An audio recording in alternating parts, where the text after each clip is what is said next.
Icon Plus punya resource yang capable banget ya. Lebih gampang bagi Icon Plus karena gini, dasarnya Icon Plus adalah dia services yang sudah dijalankan dan sudah punya success story di PLN itu dibawa keluar. Ya kalau tadi saya bilang call center 123 udah proven banget di PLN. Jadi gampang bagi kita untuk meng-copy paste-nya, bahasa saya meng-copy paste itu keluar. Demikian juga digital. Success story Icon Plus melakukan digitalisasi proses bisnisnya di PLN, coba kita juga bawa keluar.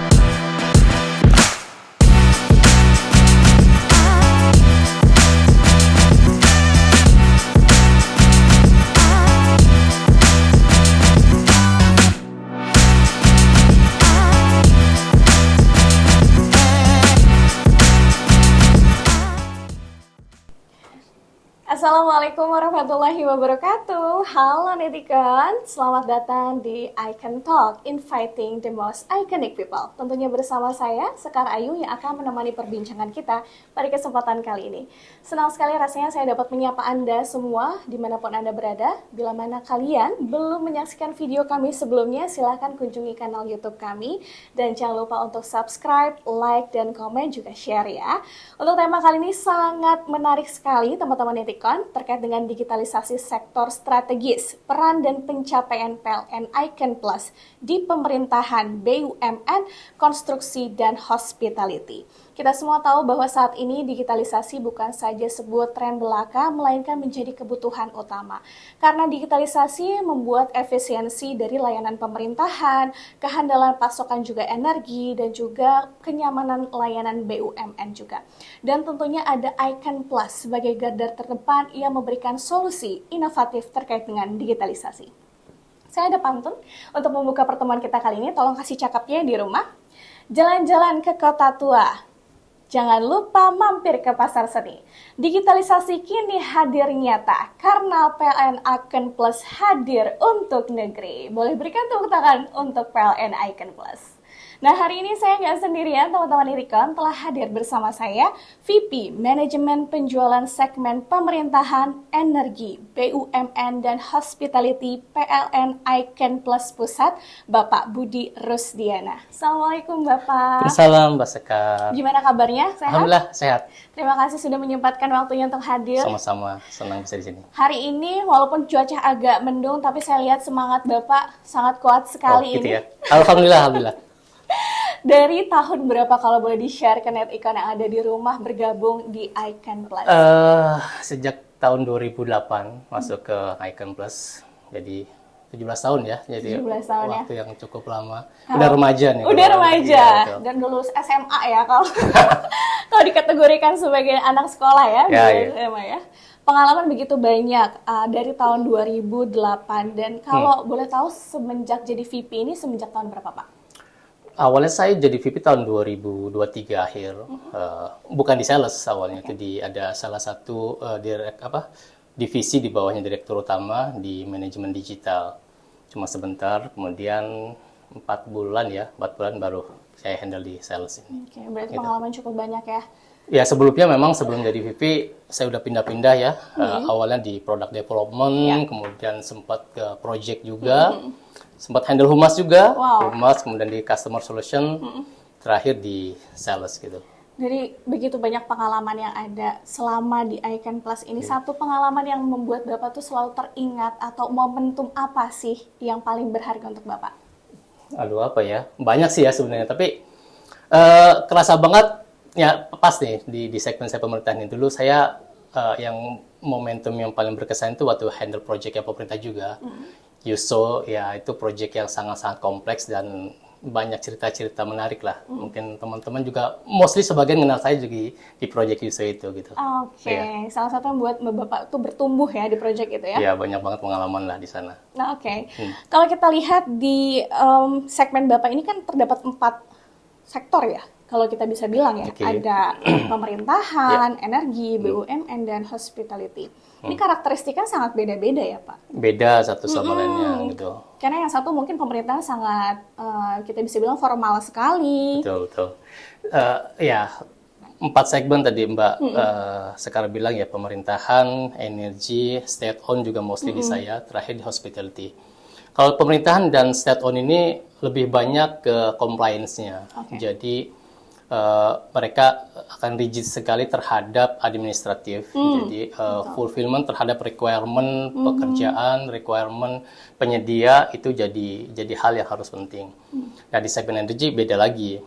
Dia karakteristiknya punya harga yang premium, Ya. tapi memang didorong harus punya kualitas yang sangat-sangat prima. Jadi mereka bayar mahal, berani bayar mahal, tapi harus dapat juga hasil yang kualitas yang oke. Hospitality kayak perhotelan gitu, ya mainnya tahu ya banyak tapi tidak baik, tapi dia move ke kompetitornya sangat-sangat cepat. Jadi sama juga service levelnya harus kita juga maintain. Terakhir di apa tadi saya? Education. Kalau education ya ini sebenarnya salah satu tugas dan tanggung jawabnya Icon Plus untuk juga bisa memberikan dorongan kepada generasi muda mensupport juga program pemerintah untuk pendidikan. Dan dari sisi services ya nggak banyak memang, biasanya mereka butuh internet, kemudian kayak managed service laptop untuk yang mendukung supporting yang bisa kita berikan untuk para siswa gitu Mbak. Oke. Ya. Apakah education ini juga menyasar sekolah dan kampus-kampus atau ada Iya, segmen biasanya kalau di kita, kalau dari sisi segmen sih semuanya. Jadi ngomongin ke formal education, SMP, SMA, sampai university, bahkan juga lembaga-lembaga pembelajaran. Les juga, ya banyak sekarang les bimbel gitu juga masuk ke segmennya kita semuanya. Ada program khusus nggak Pak yang dikhususkan dalam setiap segmen itu misalnya? Kalau program khusus biasanya kita kerjasama dengan teman-teman marketing, ada di pas event-event atau produk-produk bundling, ada teman-teman marketing menyiapkan bentuk produk bundling ya, ada yang khusus buat hospitality, edukasi juga ada. Tapi kalau di segmen energi, mereka sangat custom banget, jadi kebutuhannya juga sangat custom. Jadi biasanya sih based on requirement-nya si pelanggan itu sendiri. Oke. Ada proyek khusus atau milestone utama dalam setiap proyek itu Pak? Milestone itu maksudnya gimana? Proyek pertama yang dijalankan dalam setiap sektor masing-masing ini? Kalau saya kan memang meneruskan ya, tapi memang ada beberapa proyek strategis, saya bilang sih proyek strategis ya. Bagaimana Icon Plus juga mensupport segmen-segmen tertentu itu, terutama di pemerintah dan kementerian dan lembaga itu, kita juga support di beberapa proyek strategisnya. Salah satu contoh mungkin yang cukup membanggakan adalah di Kementerian Dalam Negeri, di Dirjen Dukcapil itu, Icon Plus support untuk annual technical supportnya untuk biometrik. Jadi kalau Mbak Sekar gitu ya, kalau tahu siapapun gitu ya, kalau mau ke rekam KTP itu, nah itu sistemnya kita yang maintain. Ada partner ya, tapi kita bersama-sama partner itu memaintain sistem itu. Jadi ya fungsi kependudukan, perekaman KTP elektronik itu ada Icon Plus di belakangnya. Oke, menarik banget. Salah satu juga mungkin cerita yang pernah saya dengar terkait dengan pelayanan Icon Plus ini untuk daerah tertinggal, terluar, dan terjauh di 3T? Iya, itu juga menarik untuk diceritakan ya. Mungkin Bapak ada pengalaman khusus terkait ini? Bakti ya, kan kalau 3T kita ngomongin Bakti. Bakti adalah pelanggan kita yang juga sangat lama, sangat juga premium. Di proyeknya kita ambil bagian untuk menyediakan layanan internet di daerah 3T itu. Sudah hampir 700 titik ya, 700 titik kita layani dengan infrastruktur Icon Plus ya tersebar di seluruh Indonesia. Cuma sayangnya, ini sayangnya ya, per Januari kemarin kan ada impres, nah betul. Jadi itu nyata banget, terjadi banget bagaimana instruksi Presiden di Januari 2025 tersebut nggak cuma di Bakti ya, kayaknya hampir mostly pemerintah, kementerian dan lembaga itu terkena dampak itunya. Dan ya kita ada pengurangan dan ada efisiensi gitu. Tapi so far terhadap yang sudah kita layani, testimoninya cukup bagus gitu. Pihak Bakti juga say thank you ke kita bahwa kita juga sudah mensupport. Karena kalau ngomongin daerah 3T kan, saya kira nggak banyak operator yang punya infrastruktur sampai ke sana. Dan PLN Icon Plus memanfaatkan infrastrukturnya PLN gitu kan, ya sangat mudah untuk menjangkaunya. Jadi Bakti sangat berterima kasih ada Icon Plus di situ untuk support layanan mereka. Tapi saat ini masih dilakukan maintenance atau bagaimana? Kalau yang untuk internetnya sedang stop, tapi ada peluang lain. Nah, ini juga jadi satu yang menarik yang sedang coba kita jajaki. Jadi mereka punya endpoint untuk koneksi justru di tower BTS-nya. Mereka ingin mengkoneksikan yang selama ini pakai VSAT, pakai FO-nya. Itu lagi coba kita dalami bersama-sama, berarti kita lagi mapping lokasi-lokasi mana yang Icon Plus mungkin bisa support ke sana. Ya, doakan kita Semoga akan lancar ya. Amin amin amin. Makasih, Pak. Karena memang untuk internet dan digitalisasi ini kayaknya kalau zaman sekarang nih tidak ada peradaban kalau tidak ada internet ya. Semua pasti butuh internet. Iya. Betul. Semua udah butuh internet, Iya. semua ada di genggaman sekarang. Betul. Kayak kita bisa melakukan pembelajaran jarak jauh dan itu sangat memudahkan untuk mobilitas, ya kan ya. Kebayang kalau seluruh Indonesia sudah terkoneksi dengan internet ya. Betul.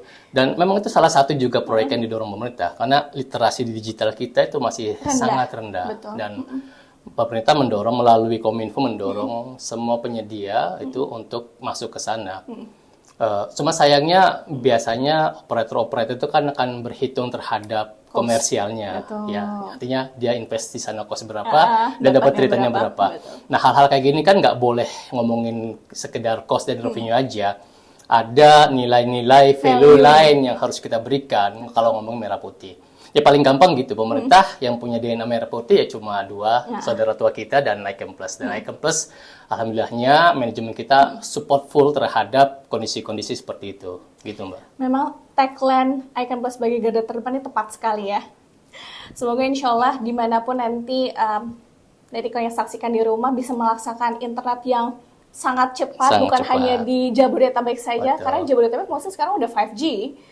Ya kan? Tapi saya nggak tahu di daerah lain. Semoga semuanya bisa merasakan 5G dimanapun Anda berada. Kalau kita ngomongin tentang program ya Pak ya, ada nggak sih semacam review atau honest review yang diberikan oleh pemerintah atau BUMN ketika menggunakan produk dari Icon Plus? Ada perubahan nggak dari mereka? Ya kalau ngomongin testimoni atau apa, karena memang kita berangkatnya dari pain point-nya pelanggan gitu kan, kita bergerak dari situ. Jadi bagaimana PLN Icon Plus hadir untuk menjawab pain point itu. Banyak banget kalau ngomongin testimoni positifnya. Kan kalau ngomongin pain point gitu, yang harus didapatkan kalau nggak percepatan, efisiensi, kualitas gitu kan, atau apapun itu. Dan kita akan masuk ke semua pain point tersebut, menjawab pain point tersebut gitu. Kalau mau testimoni, ya saya banyak banget kalau mau cerita. Contohnya gini lah, di salah satu kementerian imigrasi itu, kita support layanan contact centernya mereka. Jadi berangkat dari success story Icon Plus melakukan operasional sistem dan agent di PLN 123, itu coba kita embrace juga ke mereka. Dan mereka sangat-sangat happy tuh, karena dengan pengalaman kita mendeliver layanan contact center 123, mereka sangat terbantu. Jadi kalau dulu mereka bilangnya kalau dulu ada orang telepon itu pasti sibuk terus tandanya gitu. Tapi kita bergerak dengan SLA base, jadi hal-hal tersebut kita minimalisir. Dan mereka bisa tahu sekarang di digital email itu mana sih kategori gangguan yang sering dilakukan. Apakah permintaan informasi? Apakah ternyata kesulitan dalam melakukan paspor atau apapun gitu. Jadi mereka terbantu sekali. Bergerak dari itu, jadi mereka tahu tuh sekarang yang saya fokuskan, yang kita fokuskan bagi mereka apa sih? Apakah menambah pelayanannya, apakah menambah resource-nya, atau menambah gerai-gerai untuk pembuatan password. Itu sangat membantu mereka. Itu jadi salah satu testimoni yang saya rasa ya membanggakan bagi kita ya. Kalau kita ikut membantu, kita ikut mempermudah keberhasilan mereka, juga jadi sesuatu yang berharga bagi ya saya pribadi, mungkin juga bagi Icon Plus gitu. Oke. Dari tahun 2023 kalau kita bicara pertama kali Bapak jadi VP sampai sekarang 2025, banyak hal pasti yang sudah dilalui ya.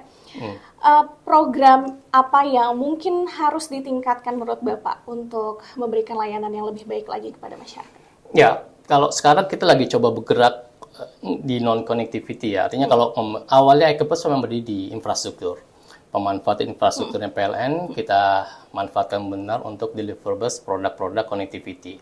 Cuma sekarang kita naik ke atas nih, kita akan ngomongin services on top of connectivity. Jadi Icon Plus sekarang didorong juga untuk pengembangan digital, dan bahkan terakhir kita dapat portofolio untuk green ecosystem-nya. Jadi tagline Icon Plus sekarang nggak ngomongin cuma connectivity, tapi deliverables untuk smart solution and green ecosystem. Nah, Memang challenge-nya banyak ya, dan kita sebagai pemain baru lagi coba belajar lah. Ya tadi ngomongin harapan, ya harapannya karena saya percaya gitu ya kan, iCampus punya resource yang capable banget ya. Lebih gampang bagi iCampus karena gini, dasarnya iCampus adalah dia services yang sudah dijalankan dan sudah punya success story di PLN itu dibawa keluar. Ya kalau ngomong tadi saya bilang call center 123 udah proven banget di PLN. Jadi gampang bagi kita untuk meng-copy paste-nya, bahasa saya meng-copy paste itu keluar. Demikian juga digital.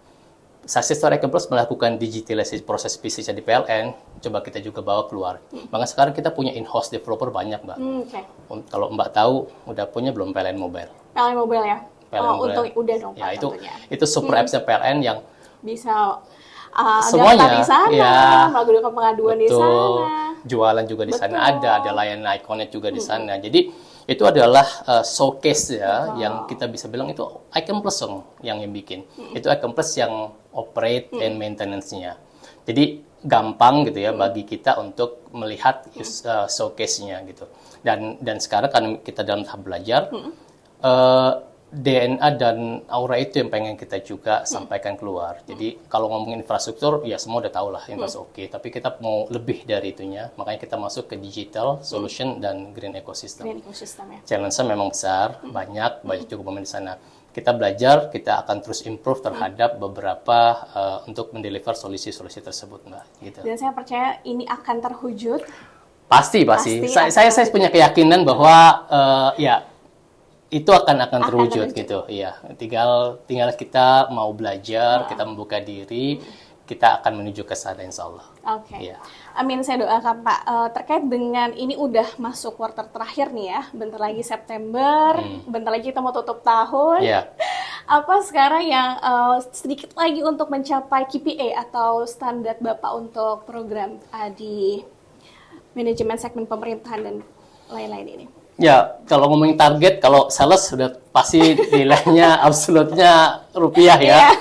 Ya tadi, painful banget di tahun ini gara-gara ada efisiensi itu. Jadi banyak pendapatan yang sudah kita dapat di tahun sebelumnya itu hilang. Yang harusnya recurring di tahun berikutnya itu hilang. Belum lagi kita ngomongin project-project yang sudah kita engage bareng dengan beberapa pelanggan, khususnya di Kementerian malah nggak ada, malah berhenti, malah suspend.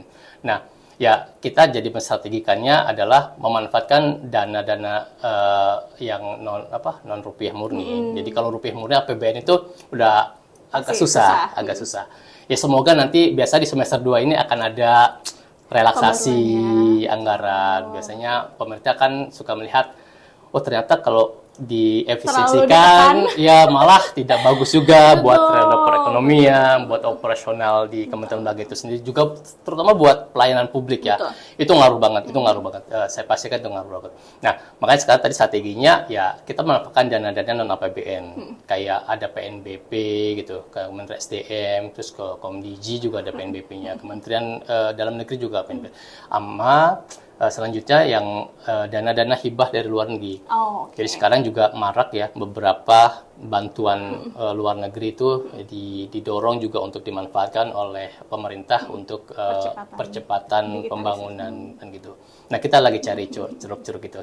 Ya targetnya insya Allah semoga makanya butuh support dari semuanya di internal iCampus sendiri, juga di partner-partner kita untuk kita sama-sama untuk mencapai target tersebut. Amin. Ya Rabbal Amin. Terkait dengan solusi tadi kita sudah bahas, digitalisasi sudah kita kupas tuntas, produk terbaru dari iCampus ini apa, Pak? Kalau produk terbarunya ya ini lagi happening sekarang. ChatGPT atau ChatGPT AI basis. Kalau tahu semua orang pasti tahu ya. ChatGPT. Kayak mungkin sekarang lebih ketergantungan DeepSeek, ChatGPT. Nah, iCampus ini tadi saya bilang kita punya tenaga komponen. Saya juga amazed gitu ya ketika teman-teman di internal kita mengembangkan solusi AI tapi dikelola sendiri.